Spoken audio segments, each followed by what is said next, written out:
পারস্য উপসাগরের উত্তরাংশে ইরান উপকূল থেকে প্রায় ২৫ কিলোমিটার দূরে অবস্থিত খার্ক দ্বীপ আয়তনে ছোট হলেও এখানেই গড়ে উঠেছে ইরানের সবচেয়ে বড় তেল রফতানি টার্মিনাল। আন্তর্জাতিক জ্বালানি বিশ্লেষকদের মতে ইরানের সমুদ্রপথে রফতানি হওয়া তেলের প্রায় ৮০ থেকে ৯০% এই দ্বীপের টার্মিনাল দিয়ে বিশ্ববাজারে যায়, ফলে দ্বীপটি ইরানের তেল রফতানির প্রধান প্রবেশদ্বার।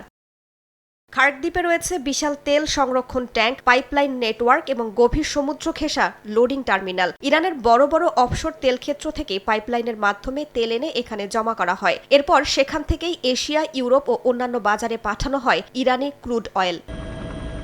এই দ্বীপের কৌশলগত গুরুত্বও অনেক। পারস্য উপসাগরের আন্তর্জাতিক শিপিং রুটের কাছাকাছি অবস্থানের কারণে এখান থেকে দ্রুত তেলবাহী জাহাজ পাঠানো সম্ভব। ফলে ইরানের জ্বালানি নিরাপত্তা, বৈদেশিক মুদ্রা আয় এবং বৈশ্বিক তেল সরবরাহ ব্যবস্থার সঙ্গে সরাসরি যুক্ত এই দ্বীপ। দ্বীপটির ইতিহাস অনেক পুরানো। প্রত্নতাত্ত্বিক গবেষণায় জানা যায় প্রায় ৪,০০০ বছর আগেও এখানে মানব বসতি ছিল। এটি গুরুত্বপূর্ণ বাণিজ্য কেন্দ্রও ছিল। বিংশ শতাব্দীর মাঝামাঝি সময় পর্যন্ত দ্বীপটি রাজনৈতিক বন্দী শিবির হিসেবেও ব্যবহৃত হয়। পরে ১৯৫৮ সালে শুরু হয় আধুনিক তেল টার্মিনাল নির্মাণের কাজ।